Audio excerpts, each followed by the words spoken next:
Galera, tudo bem? Vamos para mais uma videoaula. Meu nome é Carla Patrícia, professora de História, e hoje nós estaremos estudando os Estados Unidos no século XIX. Muito bem, pessoal. Os nossos estudos eles vão ser divididos em dois momentos: a conquista do Oeste, ou seja, a expansão territorial dos Estados Unidos para o Oeste, e também a chamada Guerra de Secessão ou Guerra de Separação. Beleza? Muito bem. Pessoal, alguns fatores eles irão contribuir para que a antiga 13 colônias, agora Estados Unidos da América, começasse a sua expansão territorial para o oeste.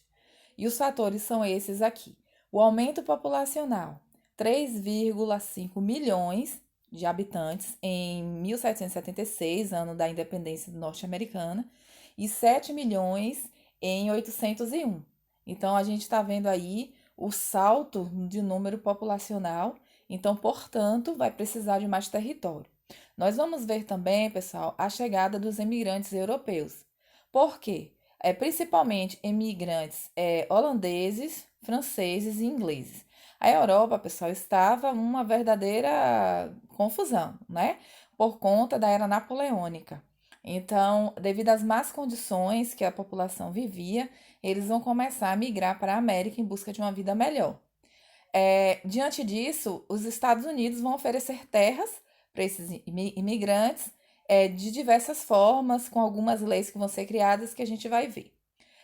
Observe aqui, pessoal, que os Estados Unidos vai ter uma necessidade de mão de obra para dar continuidade à expansão industrial, também para ter mão de obra para o crescimento dos latifúndios ali na região oeste e pela busca do ouro, tá certo? Aliás, a busca a chamada Era do Ouro, a descoberta de metais naquela região do oeste também vai favorecer a corrida e o crescimento populacional ali, beleza? Muito bem. E a gente vai perceber que esses imigrantes, eles vão estar buscando terras para plantio e pastagem. Tudo isso, pessoal, toda essa ocupação do oeste vai ser justificada pela doutrina chamada do Destino Manifesto. Por quê? Porque quando os colonos e os norte-americanos começam a expandir seus territórios, seus domínios para o oeste, essas terras elas não estavam desabitadas, estavam vivendo ali os povos nativos, tá certo? Os autoctones. E entre eles os Sioux, os Dakotas, os Apaches, e eles vão fazer resistência a essa exploração, a essa dominação. Então, é por isso que essa doutrina ela é criada para justificar essa colonização, essa exploração do não só o território desses nativos, quanto também as suas riquezas. Então, o que seria o destino manifesto, pessoal? Seria que essa teoria defendia que essas pessoas, ou seja, esses americanos, esses imigrantes europeus, os franceses, holandeses, ingleses e os próprios americanos, norte-americanos, tinham recebido de Deus, do próprio Deus, a missão civilizatória, tá certo? É nesse contexto que a palavra civilização vai estar atrelada com a questão do progresso. E o progresso só viria através dessa chegada da civilidade a esses povos, né? Trazer civilização, entre aspas, a esses povos nativos. Beleza, pessoal? Então, a justificativa ideológica vai ser essa do Destino Manifesto. Muito bem. Quais foram as formas, né? Quais foram as formas que o território norte-americano, como vocês vão ver nesse instante, a gente vai ver um mapinha, ele vai conseguir aumentar a sua extensão territorial. As formas, pessoal, foram, primeiro, né, a gente pode falar, por meio da expulsão dos indígenas que viviam naquela região, como a gente viu, pela compra de áreas pertencentes à França, à Espanha e à Rússia, por meio de guerras, né? E por meio de diplomáticos também. Então, os norte-americanos eles vão usar todas essas formas que eu apontei para a conquista do Oeste. Então, a busca de metais preciosos. No ano de 1848, vai ter a descoberta do ouro, ali na região da Califórnia. E a gente vai ter a chamada Corrida do Ouro.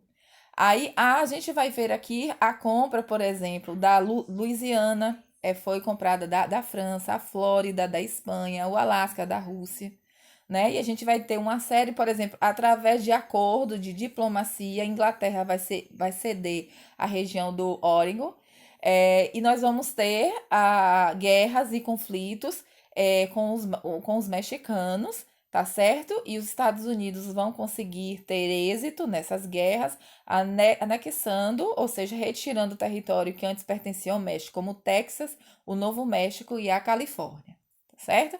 E aí, com isso, a gente está vendo aqui um mapa mais atual do território americano, já com toda a ocupação aqui na região oeste, tá certo? Quando vocês estudaram lá o início, a colonização inglesa na América, vocês viram que eram 13 colônias apenas no litoral.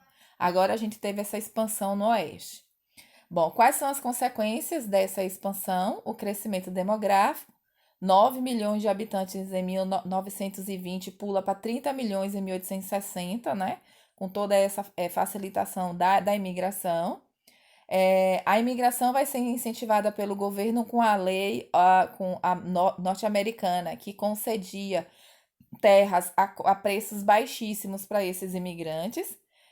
Qualquer um que tivesse idade superior a 21 anos, que nunca tivesse lutado contra a pátria, nem se aliado a exército inimigo, poderia comprar terras a baixo preço, né? Diferentemente do Brasil, né? Que, por exemplo, em 1850, no segundo reinado, vai ser criada a lei das terras, que na verdade vai dificultar a posse da terra. E lá, com essa lei, a gente vai ver os Estados Unidos fazendo uma reforma agrária, facilitando o acesso à terra. Nós vamos ter como consequência também o desenvolvimento econômico norte-americano, né? Vai aumentar o mercado consumidor, oferta de mão de obra, vai ter maior disponibilidade de matéria-prima, porque vão ser descobertos vários minérios na região oeste, expansão da indústria e o aumento da produção agrícola, pecuária e atividades comerciais mineradoras, mas também traz pontos negativos, como a dizimação dos povos indígenas, né? E também a gente vai ver que vai aumentar o distanciamento, as diferenças entre os estados nortistas e sulistas, que vai desencadear a chamada guerra de secessão ou a separação, beleza? E essas disparidades regionais se dava, por exemplo, os estados norte ou centro-norte, a principal atividade era a indústria, pessoal, tinha uma forte burguesia, grande número de operários e não dependia de mão de obra escrava. E precisava de mercado consumidor, visto que a Inglaterra ainda dominava o mercado externo, o mercado consumidor interno das suas indústrias. E aí os Estados Unidos precisavam desse mercado consumidor. E eles vão olhar para o sul, né, como supostos mercado consumidor de suas mercadorias. Por isso, os nortistas vão ser contra a escravidão e vão ser contra a implantação do trabalho escravo nas terras do oeste recém-conquistadas. E já o sul, não. O sul é formado por latifúndios, é agroexportador, dependente da escravidão. Tá certo, pessoal? Então, a gente vai ver aí que vai aumentar essas diferenças entre os estados nortistas e sulistas. Diante disso, pessoal, por não desentendimento, a gente vai ver aqui a chamada Guerra de Secessão, que tem início no ano de 1861 e vai até o ano de 1865, onde vai ter, no ano de 1860, década de 60, preparações para as eleições. O representante, o democrata Abraham Lincoln, ele vence as eleições e ele vence com a bandeira de abolir a escravidão, né? E também favorecer a industrialização norte-americana.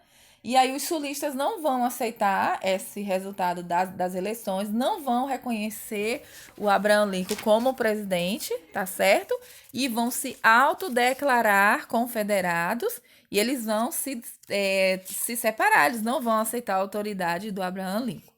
E diante disso a gente vai ver ser formado, ó, para vocês verem aí as características, né?